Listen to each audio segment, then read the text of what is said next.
What's going on, beautiful people? It's your homie DJ Be Easy giving you another episode of the Mix Up Podcast, and we got a very special guest in the studio, rapper turned full-time photographer. Hey, Unique Gomez. Unique, what's poppin', my G? what's going on, man? I appreciate you having me. Yo, no doubt, brother. And it's like from years ago at the radio station at 107.7. Yeah.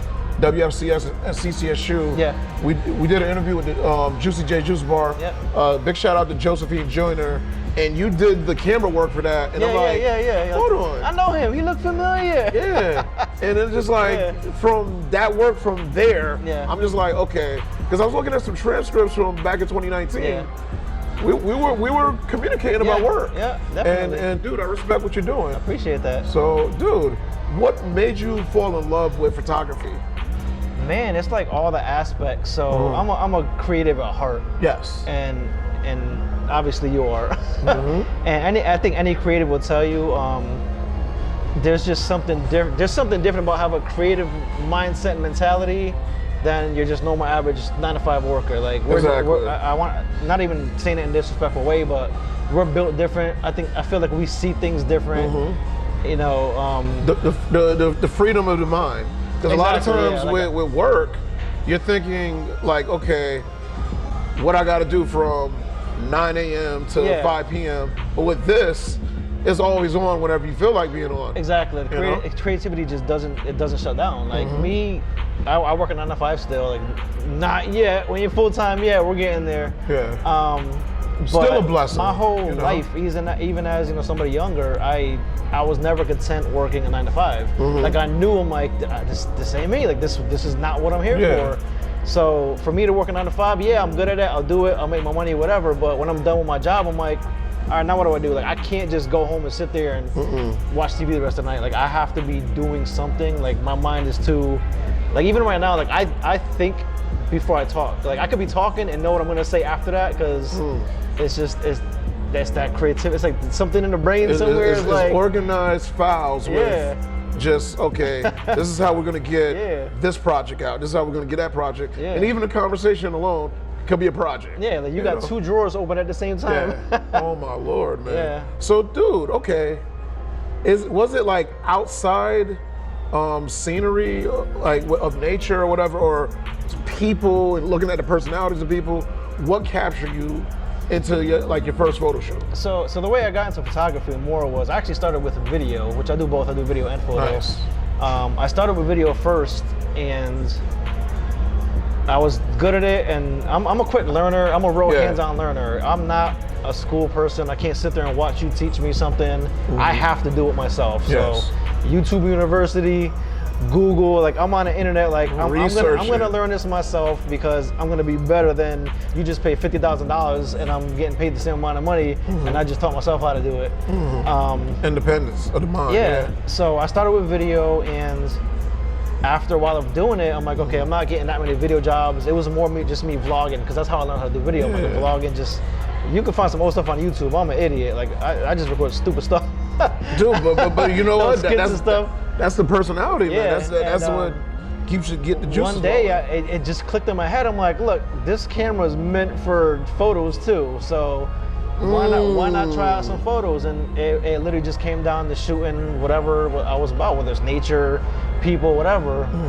And I would just go on Facebook and be like, yo, who wants a free photo shoot? You get some pictures, I get to learn a little bit more. And that's how you build the catalog. Yeah, you build it up, and then after that, it just becomes word of mouth. Like, oh, this dude did my photos, you should hit him up too. And that's all it really is.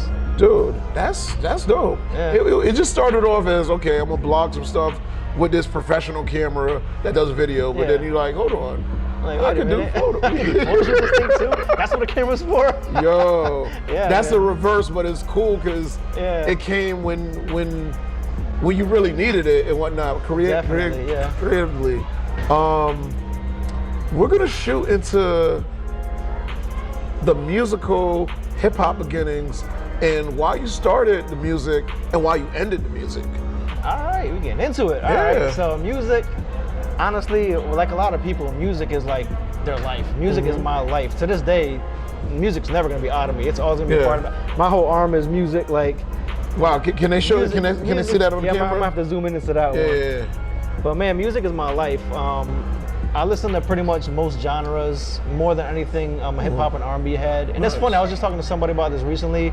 As much as I'm a big hip hop head, sometimes when I'm like jamming out this stuff, I almost want to think I'm a more R&B head because I'm like, I swear I can sing and I can't. But catch me in the car. Oh man, car karaoke. Oh man, that's some Brian McKnight. Come on, real quick. But no, so music has always just been a part of me. Like I love music. Country, I'm like, the hard rock, it depends. But for the most part, it's hip hop and R&B, and then some alternative. But you was a hip hop performer.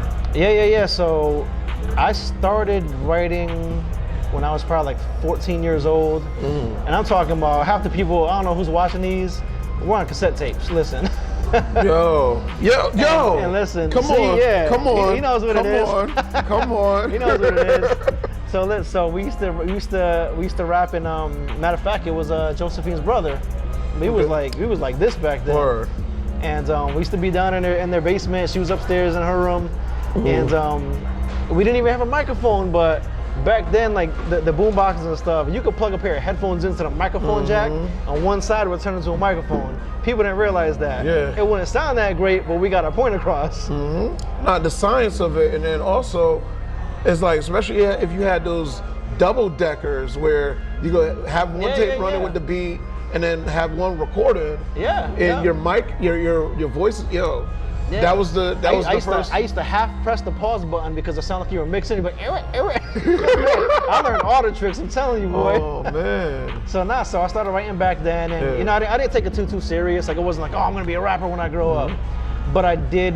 It did make me fall deeper and deeper in love with music. I'm like, yo, this is so dope. I could do this. And it probably wasn't until I was about 18 or 19 where I got more into it, and then I went to college. What school you went to? So I only went to college for like a year and a half, but I was at Lee University in Cleveland, Tennessee. I was like gone. Hold on, Lee University, Cleveland, Tennessee. I was gone. Yeah. How was that experience? Honestly, it was a culture shock. Because that's the first time I've been out of Connecticut before, but it was always on the East Coast. I've never been down south. I didn't fully understand, and I wasn't aware of like that Southern hospitality. Like, not that we're all like jerks out this way, but we're not as friendly as the South. So like down there, I'm walking in Walmart. Hey, how you doing? I'm like, straight. What's up? Like, wow. Why are you talking to me?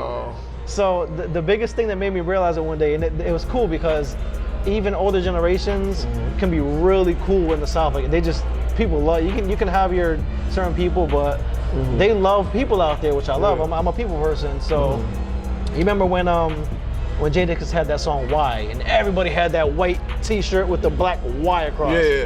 So I was wearing that one day. Actually, it was in Walmart, and I'm walking past this older gentleman, and I wasn't even paying attention to them. I'm just we're straight people. He just goes, because. I was like, what? He's like, you sure said why? I said, because. I was like, you're cool, I like you. You're making me want to buy a Y shirt now. Yeah, I was like, you know what? These people out here are cool. And honestly, ever since then, I just fell in love with the South. Like, the South is like where my heart is. And I know the barbecue down there is on point. Everything down there is on point. Yeah, so anyway, on college is where I started kind of dabbling in it more. But then they would have, like, they would have like little talent shows and stuff. So like my roommate or whatever, like, yo, you should get in on it. I'm like, all right. So that was like my first experience on the stage. I had never did it here in school, no talent shows, nothing.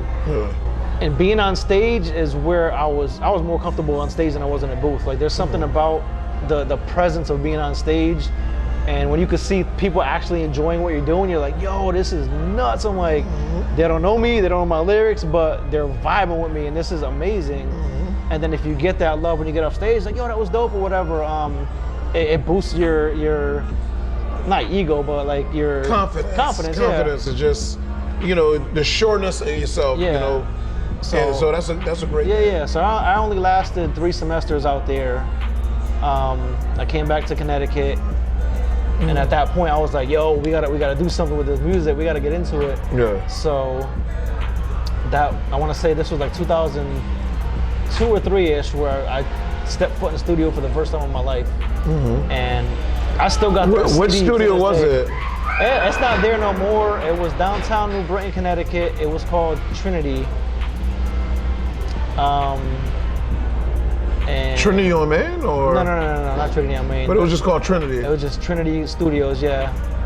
And man, it was just a vibe. It was different. I'm like, yo, this is what it's like being behind an actual like booth microphone. I'm like, we were doing like the mixtapes and the on the cassette. So, and that pretty much launched my love into it, performing. I mean, and then after that, it was just years and years of. Were you also a producer too, or just straight up performer? No. So, for the most part, I was always just a writer and the artist.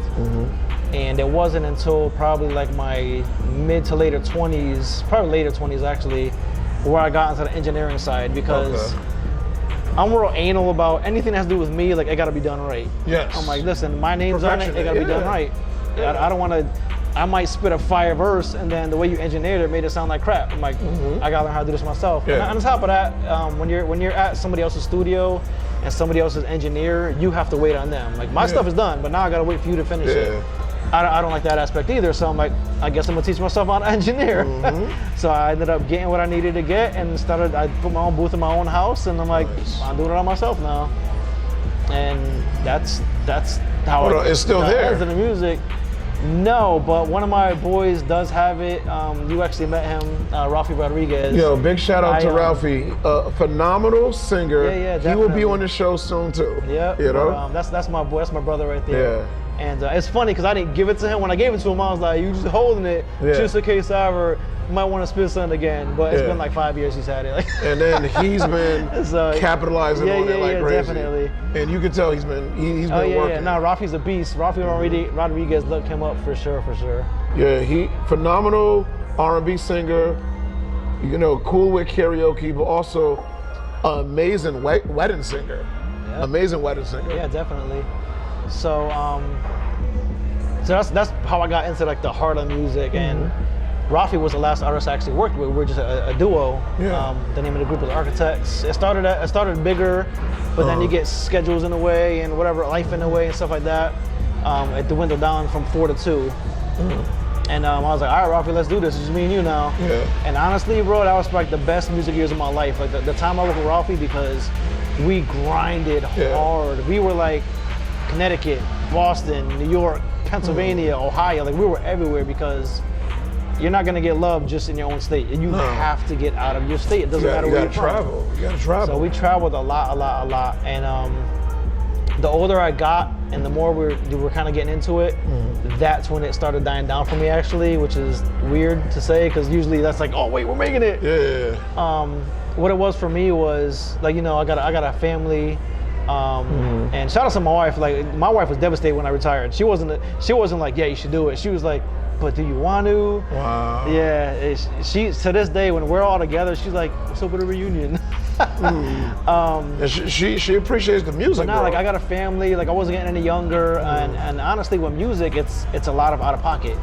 All the travel was out of pocket. Everything we did was free shows. I'm like, it's to get our name out, which I understand that's what you have to do, but when you're doing like everything, it gets tiring. And eventually what killed it for me, basically, to kind of stomach down, was it became a job. And as much as I loved it, it became a job. And the thing is, you don't want to feel like you're at work. Going to work. So it got to the point where I would still book shows, and the day of the show, I'm like, I gotta get up, change, get ready for this show. And that's when I knew, I'm like, something's flipping here, something's changing. So it took me like a good year to really make that decision. Like, I pondered it for a while. I talked to my wife, I talked to Ralphie, we talked multiple times, and it just came down to it one day. I was like, yo, I can't, like, it's not there for me no more. Like, I love music, I'm always gonna love music. Like, who knows, I might do something one day, but it's not gonna be for mainstream. It's gonna be like just for me to do whatever. Something for you, like, not trying to say you never did anything from the heart, but like, it's really you. Like, you don't, like, you're just gonna take care of whatever audience you build, instead of trying to address a top 40 audience or, you know, urban audience. You just want to just address anybody that's feeling your music, your selling music, and that's it. And just feel free. I love it hurt though, man. Having that last conversation where I was like, I knew I wanted to end it, but it hurt saying it out loud. I was like, man, like I did I put so much into this. It hurt, like it legit hurt. I was like, man, but I'm not built for this no more. I'm like, like I'm a family man. Like I like being with my kids and my wife and stuff. So as much as my family pushed me, like, oh, like that's your show, do what you gotta do. I hated when I had to be out so much too. I'm like, damn, I'm like missing certain things. I'm like, like one of the dopest shows that me and Rafi ever did to this day. I love it. We performed at the Wolf Den. At a casino, Man, to even like if you're not from Connecticut, if you don't know what the Wolf Den is, like legends have been on that stage. So to be up there, we had a live band with us. Yo, it was the dopest thing I ever did.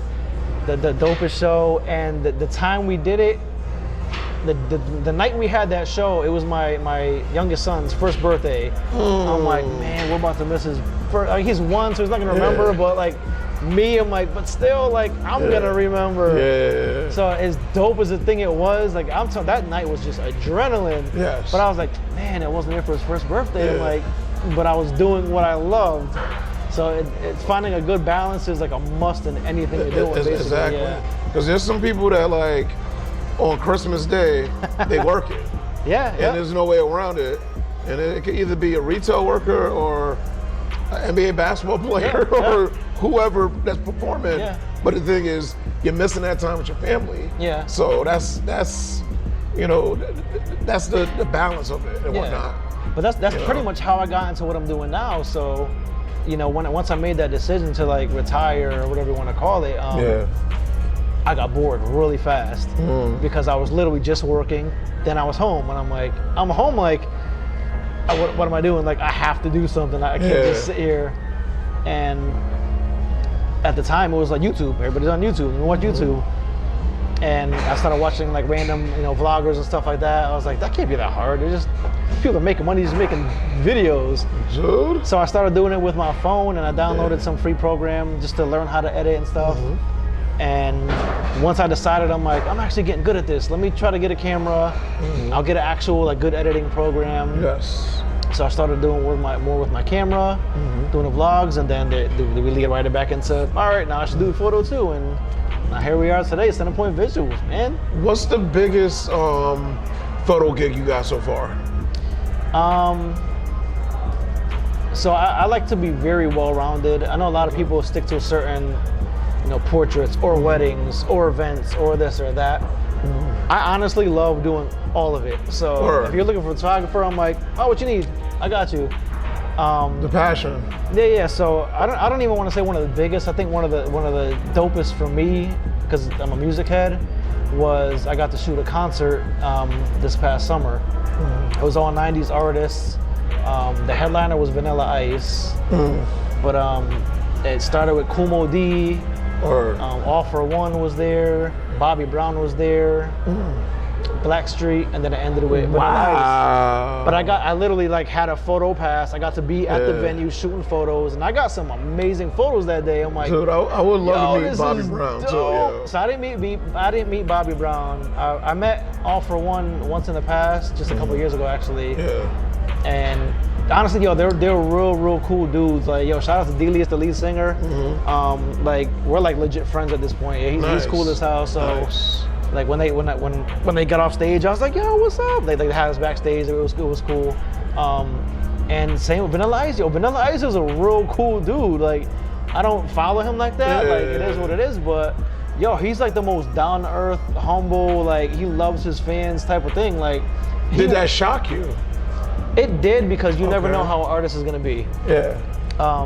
Some artists might have huge egos depending on where they are in their careers. True, most creatives. But this dude, and I've heard now that I've met people that surrounded him, and I've heard he's been like this for a while. Is if he's like in the audience or like kind of like at the barricades signing stuff or whatever, he won't leave that area until everybody that's standing there waiting for him gets what they came there to get, an autograph or whatever. I'm like, yo, that's like, he cares about his fans. So he really cares. I was like, okay, this dude is legit. So shout out to Vanilla Ice, cause that's really dope. So for me, that was one of the highlights of doing photography. Something, because it brought back music. Yes. And I was like, yo, this is full amazing. circle feeling like you're around R&B artists, you're around a hip hop artist. Yeah. And it just gave you that excitement again. Yeah. I was taking pictures and singing at the same time. I swear. Oh man. Would you, okay, out of the 3 gigs, and you can say all. Yeah. An NBA game at the Brooklyn Nets Stadium, I said the stadium, arena, the Barclays, a wrestling event at Madison Square Garden. Let's just say, they're bringing SummerSlam or, WrestleMania, whatever. Or you could take a photo with random person, I'm gonna say. Just a random person that, like, I'll say, like, Dennis Rodman or somebody. I just don't want to. So, but if those are your choices, or you can just say all. Yeah. Because Dennis Rodman was interesting, because not too many people can have Michael Jordan looking for him in a whole casino, and then you're at the casino, and Madonna calls you from her apartment in New York, and you tell the casino, hold the dice. I gotta go to New York to go check my girl at the time. Yeah, where did you do that? Be married to Carmen Electra, and I forgot about that. Wow. Divorce her, and then marry your own self. Yo, you gotta have the biggest ego in the world to marry you. You just look in the mirror like, yo, like, where you been my whole life? Exactly. I've been looking for you. Oh man. So with everything I'm saying, what photos would you be doing? And I know I gave you a great story with Dennis Rodman. Yeah. Man, I'd probably, and it's funny, like, I'm not even like a big sports guy like that, but so I would probably knock Rodman out and go with wrestling or basketball. Okay. And I'd probably go with wrestling, actually. Photo-wise, you could probably get some very dope shots. Basketball, you're gonna get either somebody running back and forth or doing a dope dunk or something. Like, how often like do you wrestling, catch... you're gonna get so many different angles and moves and heights, and you never know what to expect with somebody wrestling. On the top buckle, somebody like... Especially like our era of wrestling. I don't even watch wrestling no more. Like, it died out once. Imagine you were a photographer at with Stone Cold versus The Rock. Man. That was my era. I used to be at the Harper Civic Center. Like, that was my era. You said the throwback word, not XL Center. I mean, it's never gonna be the XL Center. Shout out to the XL Center, but it's never gonna be the XL Center. It's the Harper Civic Center, man. And then you get Wendy's right in the building. Like, they had the mall up there. Come on, man. TJ Maxx was in there. Come on, man. Yo, what happened? Get the mall back downtown Hartford. That's all I'm saying. Get it back. Exactly. We're in Hartford right now, Parkville Market. You see, we're repping Connecticut all over. Yeah, shout out to Parkville Market. Yeah, if you're from Connecticut and you have not been to Parkville Market, you got to get down here quick. And that's a free shout out. That's a super free shout out. This is a dope spot. There's mad food spots, drink spots. There's a whole bar right behind us. We got our little drinks here. So shout out to Hartford, because you guys are killing it right Cheers now. to Hartford. Cheers to Parkville you, Market. for having me. Yo, thanks. I know I'm baby sipping over here, but no, that's all good. That's a real old fashioned she made for you. Shout out to the bartender at the local. Shout out to the bartenders. Trish. She making a strong old fashioned. I'm just keeping it chill. I'm just doing this this down east cider. Down east is good though. Down east can get it. This went down too easy, man. Definitely. So yo, dude, future events coming up. What's the lineup? Future events coming up. What's today's date? The 6th. Yeah. I got a graduation shoot coming up in a couple of weeks. Nice. I got a Sweet 16 in April, a wedding in May, a possible wedding in June. And big events like that, I don't mind not having anything between, because they're bigger events. It's gonna be more work, more photos to take, more editing to do after I take those photos, especially a wedding. Wedding, I'm coming home with easily 2,000 photos, easily. And that's just stuff I'm shooting by myself. If I got a second photographer with me, I gotta get his photos too, or her photos too. So, weddings, I don't mind a month in between, no problem. Nice. But yeah, man, I'm just working. I'm grinding hard. I'm all over social media. Let everybody know your social media handles, man. Yeah, definitely. So Facebook and Instagram at CenterPoint Visuals, or you can go to my website, www.centerpointvisuals.com. Yes. And it's a one-stop shop. You can get the social media from there. You'll see photos. You'll see videos. You'll see plenty of 5-star testimonials. Nice. And contact information, definitely. Yo, this is amazing, man. Yeah, man. I would say this, for March Madness, let's do part 2. I'm down. Because I'm thinking like next month, the Super Bowl, that first Sunday, Super Bowl Sunday, Yeah. and then the build up of like the Big East tournament being back. Well, the Big East with UConn being back. Yeah. So you got that, and then shoot, March Madness like right after that, and Definitely. I'm always down to come I think back. it's a lot of content in the next month or the next, to be on point, 6 weeks. Yeah. You're gonna have a lot. Yep. And one thing I can say about everything I'm doing right now is I've met so many dope people through this. Yeah. Honestly, I met a lot of people through music because of music. But if I could like compare them, I've made so many more connections through photography and video than I did with music. Not to downplay music because that was a huge part of my life, but there's not as much love in the music local scene. There's not a lot of support of each other, and I have not dealt with that on this side of my life. I've made some awesome connections, and honestly, I've made a lot of actual friends from it, not just like an acquaintance. I'm like, yo, like I just met you, and we're cool already, and like I had you at my house, so I'm like, yo, eat up, drink up, like what you want? Like that's real. I'm a real down to earth I'm like person. an 80% people person. Sometimes I'm like, get away from me. But at the end of the day, like I'm not even like trying to be cocky. Like I'm a real genuine person. I feel like I'm good at reading people. I like positive energy, and I'm all about love. Like yo, I got food. You hungry? I got drinks. You thirsty? Like no, simple. You bored? Come through. Like whatever. Like I'm all about like uplifting people because. Especially on the holidays, people go through their things. I'm like, yo, come through, like, be around people, like, genuine love. And the thing is, like, what we have like big families, and sometimes there's some people that don't have a big family, so we can't take that for granted. Definitely. And if we got a little bit of food to share it. Share it. Some drinks, energy, vibe, time. There's nothing wrong with that. And I'll put it on social media more like, yo, you're hungry, come through, whatever, but I'm not doing it for clout. I'm not doing it for recognition. I'm not, I do a lot of things that I don't put on social media because I don't think that's where it belongs. I don't think it belongs on camera. People might get mad at me, but yo, I hate seeing those videos. I hate seeing videos of people going up to homeless people and giving them stuff and sheltering them. I'm like, you could have just did that without the camera. Exactly. Like, why do you need recognition to help somebody out? I'm like, if you're gonna help somebody out, just help somebody out. Yeah. And like, I've been honestly blessed the past couple of years with this business where I've been able to do more stuff like that. Like I've been able to sponsor certain things and help out people in need. And it's search my social media. You're not gonna find it. And honestly, I don't need to prove myself about it. But it's not what it's about. Like if you have a good heart, you have a good heart. Exactly. You don't need a camera to prove you have a good heart. Like people are gonna know who you are and know what you're about based on being around you. So. It's so real, man. Dude, I'm excited for your future in 2022. Shoot, we survived 2020. Bounced back 21. We bounced back and ended bad again. So hopefully we bounce back into 2022 is starting off bad. I've seen a lot of sick people. I've seen, what are we in, 6 days in?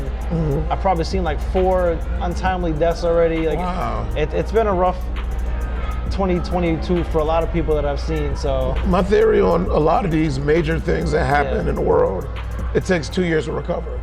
Oh yeah, not just 1 year, but it takes 2 years. So you gotta just do your part. Do your part. Stay safe. Do what you gotta do. Be happy. Don't get depressed. Don't get down. Exactly. Call people. Don't be afraid to talk to people. Exactly. Just check up on your friends, y'all. Yeah. Like when people, I get it. Like I've been blessed where I've never fell into a depression. Yeah. But I do understand it. I feel like I've been close where I'm like, man, this sucks. Yeah. So I've definitely been down and out, but I understand that as far as I'm concerned, I've seen when people say, yo, call me every time, or if you need something, text me, they mean it. Yes. And I think a lot of people feel like they're putting pressure on people if they do call them to talk to them about, yo, my life isn't good right now, But yo, just try. At least try. Exactly. Yeah, man, they're down there playing Jenga. Yo, oh no, it's right there. Yo, just like you know, we are live at Parkville Market. Yeah, definitely. And we're playing real Jenga over there in the corner. We got that big Jenga. They got those blocks. Yeah. those blocks you heard that sound? Oh my goodness. Shoot, I'm not even editing that out at the podcast. That's gonna stay. No, we're keeping it all. It's real. Yeah. But yo, we gonna do this definitely in March because we got some more stuff to talk about.